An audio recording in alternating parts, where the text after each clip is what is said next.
Today's episode on Happiness Happens is a topic that we actually haven't covered here on the podcast before, but it's something that I'm really eager to dive into. And my guest today, Derek Videll, is talking to us all about the recovery from addiction. And the addiction that we're talking about today might be something that you wouldn't typically think would be an addiction when you look at it.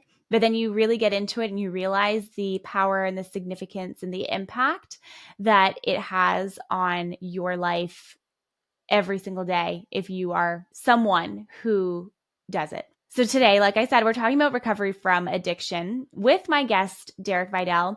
And Derek is he's such a great human being. I honestly just love sitting down and chatting with him. I've been on his podcast twice, which is really cool. And so to have him on Happiness Happens is super awesome. I've also had him on my other podcast, which is called As It Relates to Podcasting. And he did a whole series on that podcast with me over there, which was super fun. And we just have been able to collaborate over the years, which has been like super incredible. And I just really enjoy every time we sit down, every conversation that we have.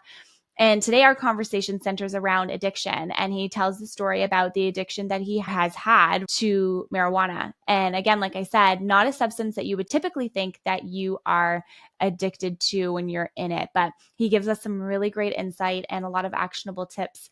And it might just be an eye-opener, this conversation. And I hope that you enjoy it. And so Derek has been working for himself for 11 years. He has started 8 online businesses in the last 6 years.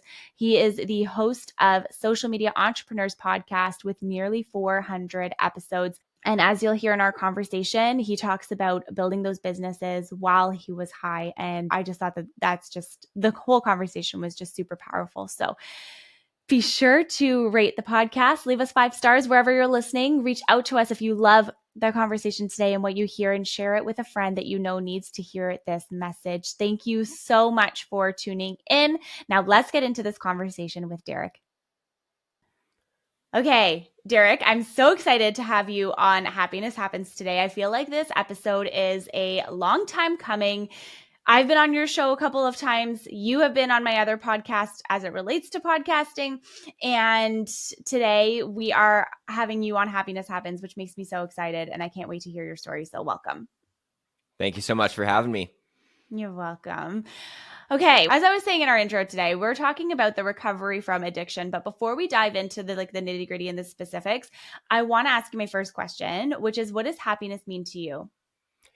I think it's a tough one because it's such a simple question. But yeah, my thoughts have been kind of running rampant here trying to come up with the answer for this. I would say, so there's like externally generated happiness and then internally generated happiness. So the external, like it's all temporary, but you really want to get to the point where you can be happy just because you're alive and you're breathing and the sun's out and you're just grateful for the little things. I think that's more the happiness that people really should strive for, rather than as soon as I reach this certain goal, I'll be happy, or move to this new place that I'm looking to move to, or just whatever is on the horizon. There's just always going to be another goal after that. So you want to be able to be happy now wherever you are, and just knowing wherever you are is perfect. Like the struggles you're going through are perfect. They're exactly what they need to be. And more of the acceptance of the journey is what I would call happiness.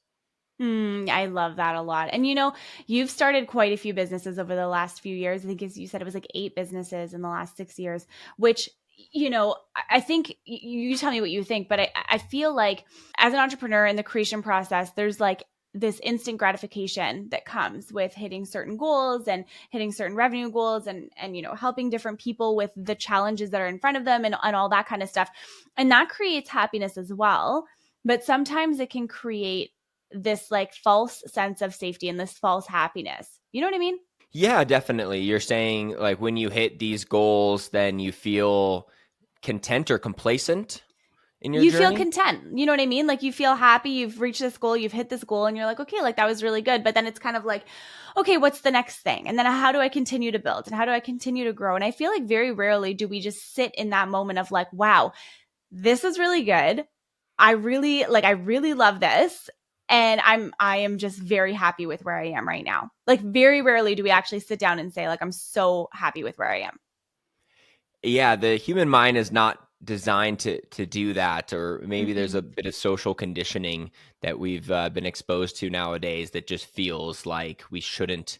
It's kind of weird. Like I struggle to maintain a positive mindset for like 3 to 5 days straight would be really difficult, right? For doing it Yeah. for a day or 2 days, I can do. And then all of a sudden, my mind's like, all right, this has just been way too much happiness. And it's kind of tries to balance itself out. So that's still something that I'm discovering of how to just be in a good mood all the time. And I do think it comes from gratefulness, is like the root of what you really need to get good at.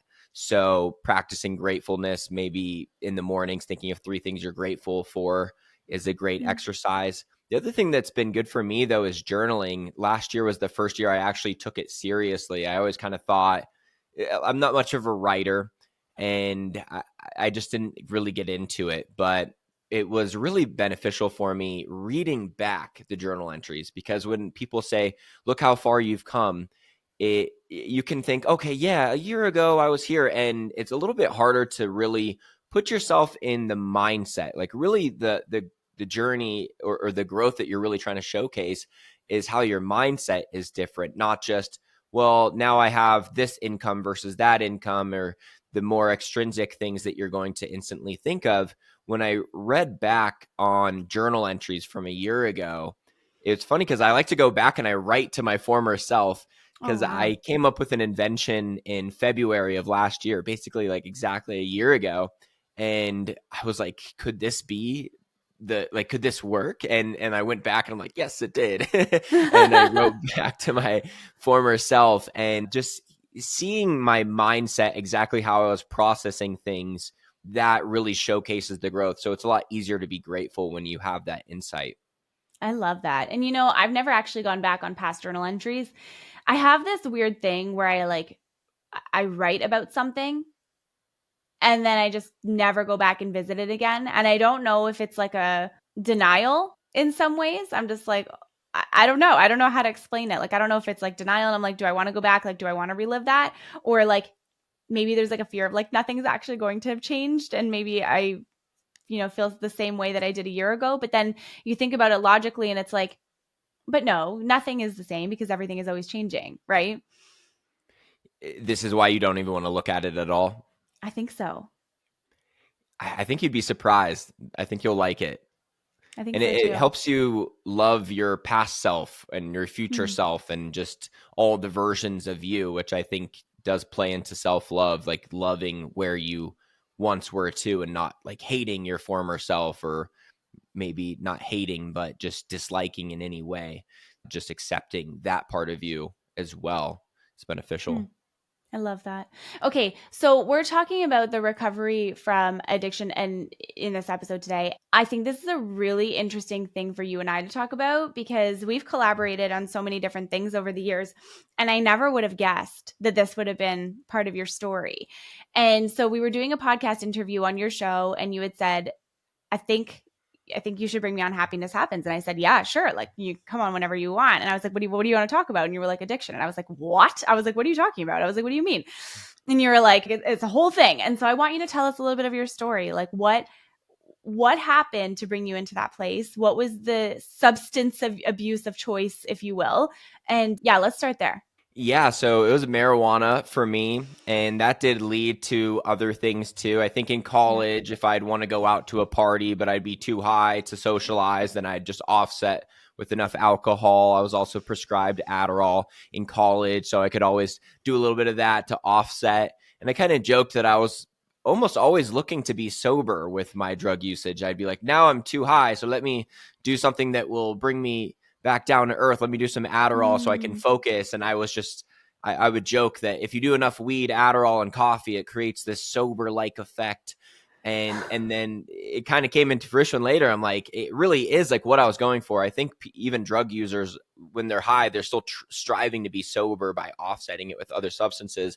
But weed was really the thing that I could just not stop smoking, nor did I want Mm. to. I had no inclination to do so. I mean, even 5 years ago, I would have told you, oh, yeah, I'll be smoking all day, every day till I die. And you probably didn't pick up on it before just because I just did it so much. But I also am naturally motivated enough. I'll kind of Mm. blame it more on ADHD, that I'm always just looking for something to do, that like I've found quite a bit of success already in life, and I was mostly high during that whole time.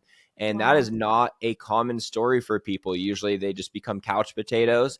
And I now have even more work battery, and I can go longer, and my focus is way higher completely sober than on Adderall. Even I don't even think Adderall is that great for focus. It just kind of like makes you feel really motivated and up, but you're just kind of all over the place, and you can't really get your thoughts together. I remember trying to write papers in college, and I just have to rewrite a sentence like 7 times because I'm like, I don't know if this, like my mind's moving too fast for my keyboard. So like it just is coming out totally wrong, and I can't, it's just not like bridging well. It's not flowing. So I don't think that Mm. like any of the drugs really do help. I just liked some form of escapism. Hmm. And I think in high school, where it all started, I was really just looking for any excuse to get out of the house. I would just prefer to be with my friends than around my family. And, I did have like inclinations to want to be popular and things like that. But I think I also just really wanted to be out of the house. I was really excited to get out of my parents' house when I was that age. So that was kind of the excuse to always, go smoke a bowl with my friends. So Mm. yeah, that's kind of the backstory. I'll stop there. But that's so interesting to me though, Derek, too, because it's just like, especially when it comes to weed, like nobody ever thinks that weed is going to be a drug that is going to, because it's where I live in Canada, it's legal. Where you live in Colorado, it's legal. You know what I Yeah, mean? And so it's like, you don't really think that it's going to be something that is that's bad. You know what I mean? Like, why would it be bad if it was legal? You know what I mean? If it's something yeah, that people are saying is okay to do, you know what I mean? And so I feel like it hits this like threshold of you're doing it from like a social perspective, and then the social perspective escalates and you don't even realize it. And then it's like impossible to like bring yourself back. I've been like that in the past with alcohol. I don't really drink that much anymore. Like I drink here and there, like maybe like, on a weekend or something like that. Like I'll have, a couple glasses of wine or whatever. But it used to be not to the point where like, I don't know, it was a different lifestyle. You know what I mean? Like I didn't have a business at the time. Like, you just do whatever you want to do and you're working and you have your set days and you have your stuff. You know what I mean? I didn't have a business. And so it was like easier to justify, like, hmm Friday lunch at work, let's have a couple drinks, or you know what I mean. Summertime, I was a flight attendant, you know what I mean. Summertime, you go out and in like to all the different bars and you get drunk on a Tuesday, you know what I mean. And like that was like a normal thing because that's like the culture that you're a part of, right? So what was like the catalyst moment for you where you realized that this was no longer something that you wanted to be doing every single day? Because you have to have some kind of awakening, right? You have to have some yeah. kind of awareness. So how did that awareness even start to drop into your psyche, like into your world? Yeah, the first awareness that I got was my last long-term relationship when that ended. I kind of broke up with her because I was kind of annoyed by her, honestly, but like she's just Hopefully she's not listening to this podcast. like No, I'm just kidding. I've talked about this enough. It would be funny if she ever did. But yeah, it's like she's just very high energy. And I'm like that too. But when you're high going out in public, you're just like, chill out. Like everyone, like, I don't want to draw any attention to me. Right. Mm-hmm. And when we first got together, this was fine because I don't really smoke when I'm seeing someone new, like going on dates and stuff. Right. But then after we started settling in, then I never really realized that I was the problem there. Like, and she was a little bit high energy for me, I think, in general. And she wasn't very supportive of entrepreneurship, probably not the best relationship, anyways. But I Yeah, it's hard. realized that I was only so annoyed because I was so high all the time. And I was like bringing myself down to this lower energy level, which just did not work with her. And I would date girls that also smoked weed, and then rarely would they have the ambition that I had, right? Like I was Mm-hmm. really such an exception to be like a stoner that also like would get high and be like, oh my God, like I gotta work. Like what if I don't hit my goals? And I would like use the paranoia to like make me work. And it was True. very hard to find someone who was okay with me smoking all the time because they also would, versus, or like I would get in a relationship with someone who doesn't smoke at all, and then it would just like throw a wrench in things. And I realized that this was not conducive to ultimately attracting the partner that I Mm. wanted. So that was the really big, like that was the straw that broke the camel's back, because I was like, that's more important to me, to be able to, find a relationship that I'm actually willing to settle for. It is of utmost importance. So let's not have this be part of my life. And then I was like, okay, there's a lot of things with entrepreneurship that I'm sure, like I would be like, I have to film a YouTube video at 3, so I have to stop smoking at 1, and then I Yeah. accidentally took a hit at 1:45, so now I'm pushing that back because I left the bong out. Like there's just like my life was being run by it, Hmm. and I really had more of a mentality of like, if I think I can do it high, then I'll do it. And there's videos that I was like, I need a color. I forgot to put an eye drops. I got to like turn up the brightness a ton. like there's Oh, just wow. like there's just like, stupid stuff. Like it's immature.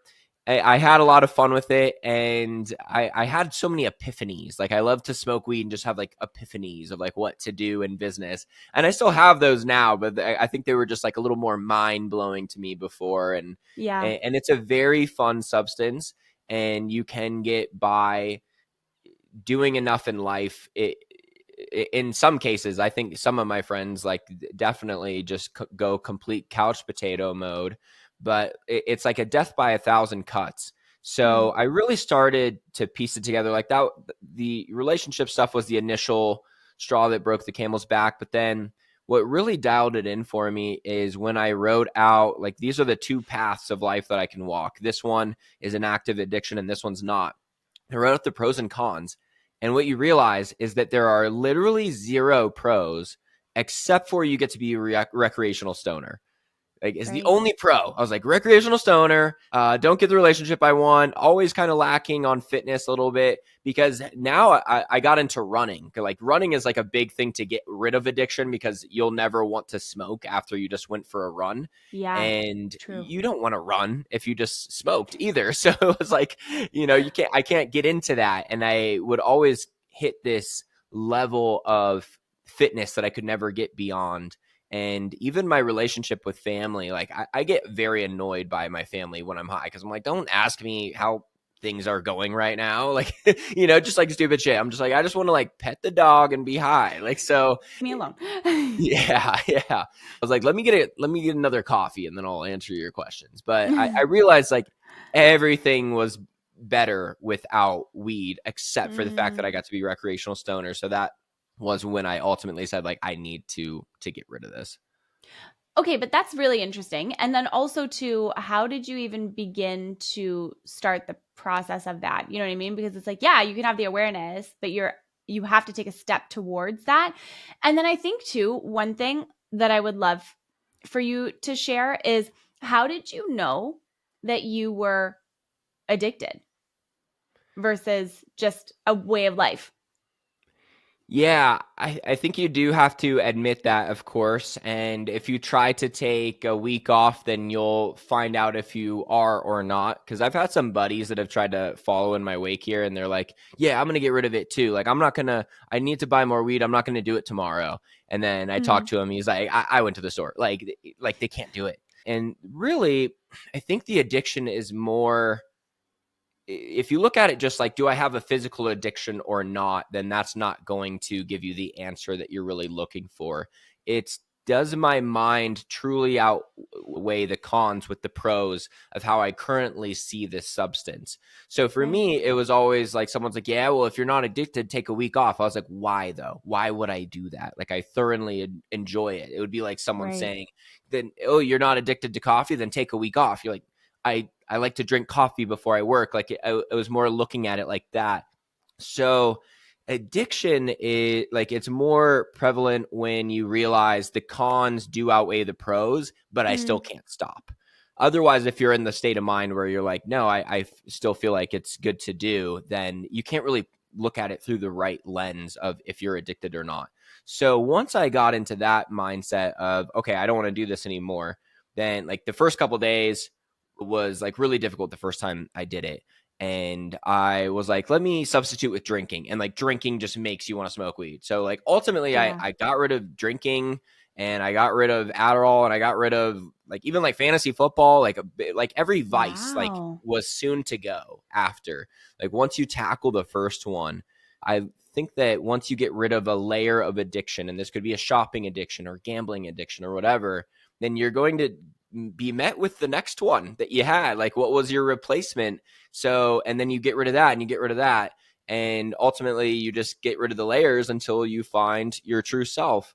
And that, so I'm not going to say like I'll never drink again, but I really don't get drunk. And I had a beer recently at this like social event. I was like, all this does is zap a little bit of my energy. Like, I don't need to Yeah. do this. Like, it doesn't do anything for me. I think once there's a level of like social anxiety that you don't have anymore, then all of a sudden there's no pros with alcohol. Mhm. Like, if you're Mhm. social, if you have social anxiety and it gets rid of it for you, then you're like, all right, there's a pro here. So yeah, I'll take the hangover. But then as soon as that's gone, like there's just no pros. Like, it's expensive, it's empty calories, it doesn't taste that good. So yeah, there's just like Exactly. no more pros involved. And before I would have to drink to offset the weed. And then now I'm not on the weed. So I was like, I met with no pros with the alcohol. That's a really, really good perspective. And honestly, I don't even remember what my original question was, but I wanted to ask you too, in addition to that, what would you say to my listener right now if they're finding themselves in this spot and, they know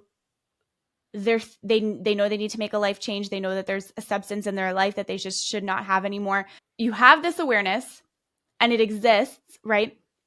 What are 3 ways that someone could actually make a change in their life?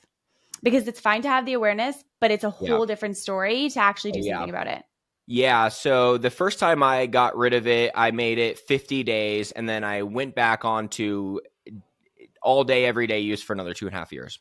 Oh, I couldn't do wow. it. So Okay. I made it to like day 30, and all of a sudden, like I just got depressed. Like, you get so used to looking at life through rose-colored lenses, and you will see your life exactly how it is. So if you're Hmm. practicing some form of escapism, that probably means that you actually don't love your reality. You just love your reality through rose-colored glasses. So it is a pain in the ass. I'm not going to lie to Hmm. you. When you go through this process initially, because you're just so used to bad things happening and you smoke about it or you drink about it, and then like where the addiction really leaves is it's not hard when things are going well. If you go on vacation, it's not even that hard Yeah. to give up an addiction because you've got so much going on in your mind. Yeah. There's But so much dopamine already there. You don't even need the external exactly. thing. You realize that you Yeah. ultimately just have some kind of dopamine addiction. So what I realized, like, I was going heavy on social media content. Like, I was like, no weed, okay. Like, just dopamine from something, right? And like even negative thinking stimulates dopamine. So you realize like how messed up your brain's chemistry is because of all the things it's trying to replace to get you that new dopamine.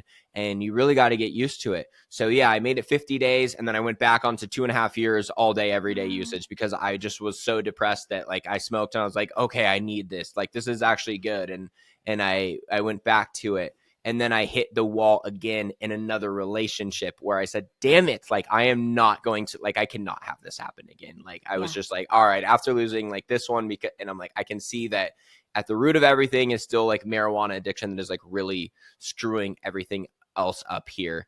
And then I made it like 60 days, relapsed, and then like went 2 weeks, and like went 70 days and like relapsed, and then now I'm on like day 80 or something like that. And this is the first time I actually feel like totally in the clear. There is a Yeah. little bit of, if you've been like, I had smoked every day for 13 years, maybe 1 to 3 days not smoking. And for most Wow. of those days, it was wake and bake and like throughout the day.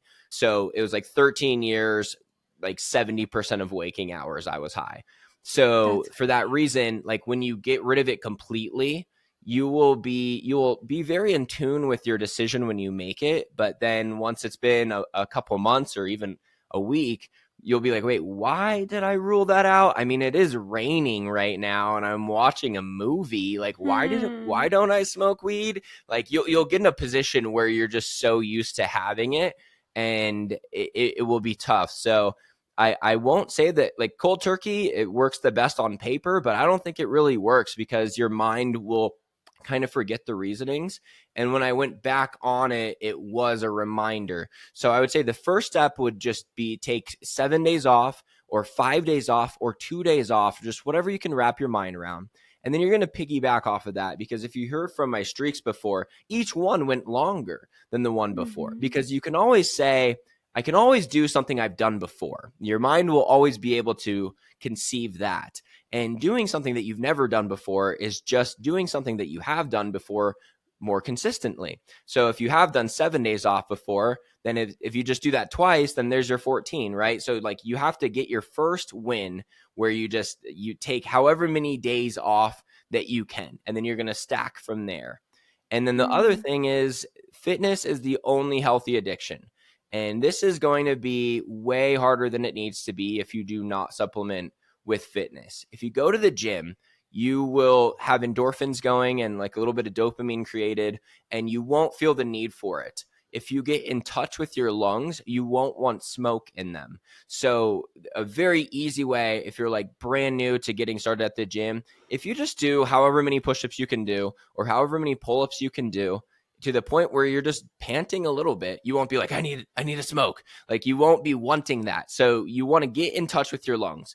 And this is like probably the hardest decision to make, because you'll be in this mindset where you want to be lazy and you'll want to indulge. And then you know that fitness is the way out, but you're obviously lazy in that moment. So like, this is the hardest part, is like, you just have to like make yourself do something, even if it's like 10 to 20 push-ups, like whatever actually exhausts you like a little bit. You don't have to like go to failure, and then re-ask yourself, okay, do I still want to? And you'll notice like just how significantly less you want it. So like if you do not supplement with fitness, it's nearly impossible to get rid of an addiction without replacing it with something. And literally the Yeah. only thing you can replace it with that is healthy is fitness. You can't replace it with literally anything else. Like I don't know what you could possibly replace it with. It's true, but I also know people who have like unhealthy relationships with fitness. You know what I mean? People Because who of are body like go dysmorphia. I think they like use fitness as a coping mechanism because their life feels chaotic. Like I have a couple of friends who are like that like go hard on the fitness stuff, not even just like the gym, but like outdoor activities and like all these different things from the past, like in the past, because there was like this element of like lack of control in their life. And so I think it's like developing at the core of it, it's like developing a healthy relationship with something that is good for you. But I think that piece of developing a relationship, like a good relationship, is really important. But I also think, too, with what you're saying, like your intention was different. You know what I mean? Like your intention for the replacement was not to, like, block something from coming up in your life. It was to help you remove something that was no longer adding any value to your life and replacing it with something that was going to continue to build you.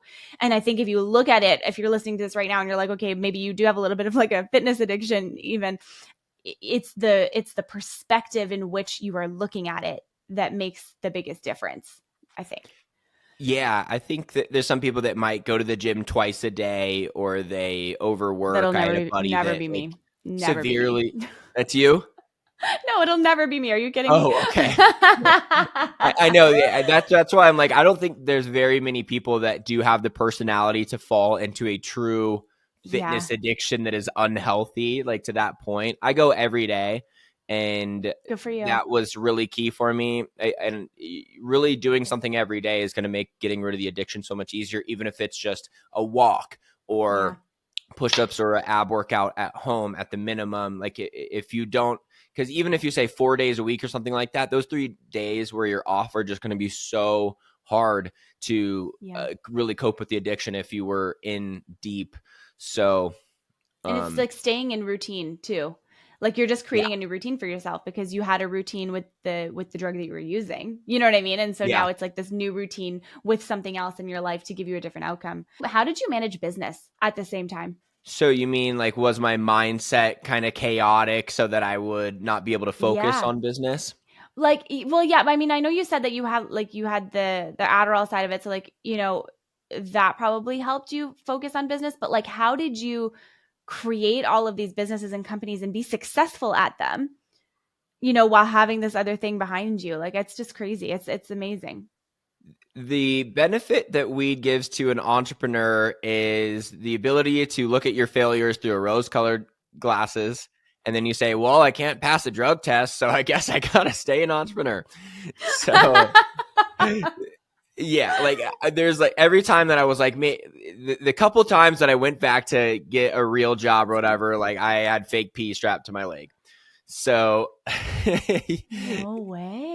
yeah. So yeah, I think that was like the only Wow. benefit is I kind of pigeonholed myself to like I have to be an entrepreneur because they don't allow me to smoke all day at the job and I can't Yeah. even get it originally. So and that but this was the thing is that I think you get a little bit too comfortable with failure where you're like I don't even care if this business works to like an unhealthy point where you're like, okay, but can I predict whether it's going to or not before I get started? Because that would probably be a good question to ask. Mhm. So I did lessen my tolerance for failure actually without the weed, which it's good to have a very high tolerance for failure when you're brand new and you really have no perspective to run any of your decisions by.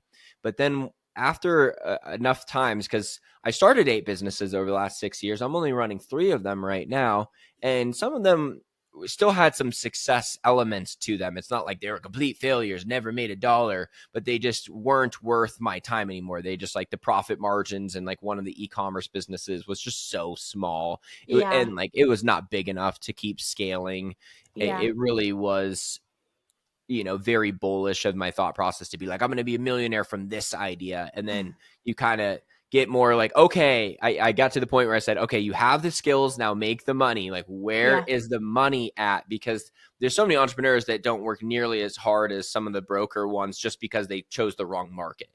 Right. Like they're just making it way too hard for themselves. So it made me have to get really real with like what is going to work and let's not even mess around with it unless I think it's going to. So if that answers Mhm. your question there, like the weed It helped in does. that the rose colored glasses helped me tolerate failure. And then I would just compensate with enough coffee or Adderall. And a lot of times I like would really just like, it would get to the end of the day. It would be like 7 p.m., 8 p.m. And I'd be like, okay, you have not done that much. And then I would just like stress out like it was a paper And due like the next panic do it day all. in Yeah. school, right? Like where all of a Yeah. sudden you have to focus because it's your last window to possibly get it done. So I was doing a lot of like really focused work like right before I'd go to bed, and that would kind of screw up my sleep schedule.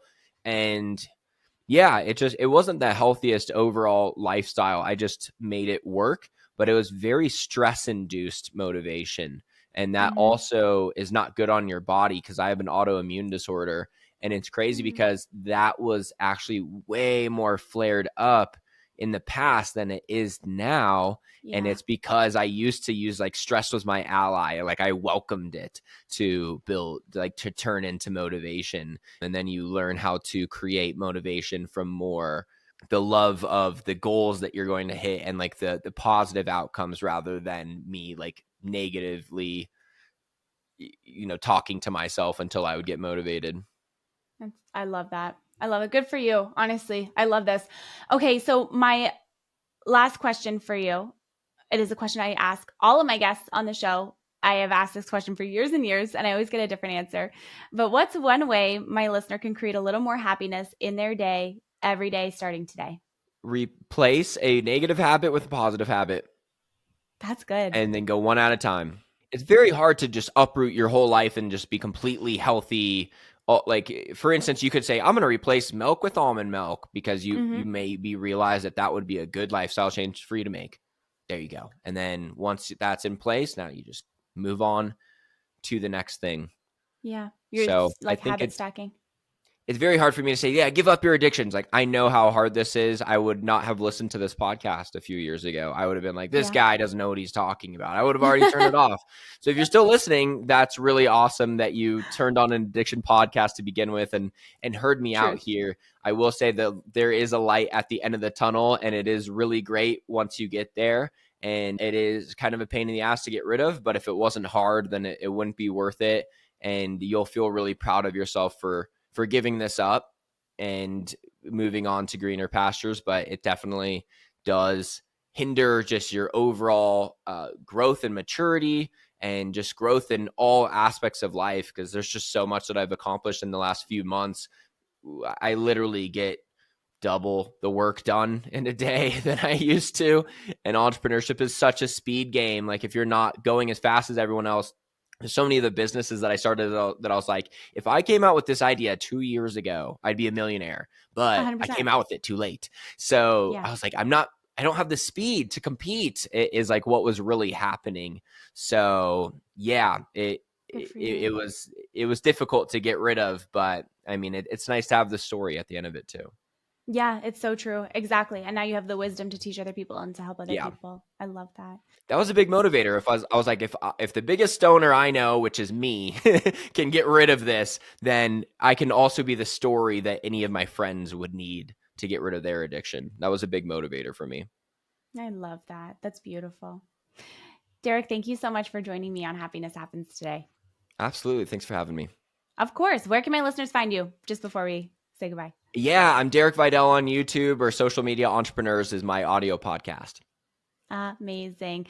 Thank you so much, Derek. And thank you so much for tuning in to today's episode on Happiness Happens. I hope this episode found you exactly when and how you needed it. Be sure to connect with both of us. Let us know what you loved from our conversation and give us 5 stars for our conversation on Apple or Spotify. Subscribe wherever you're listening. I'm so grateful for you. Thank you for being here today. And happiness happens when you're least expecting it.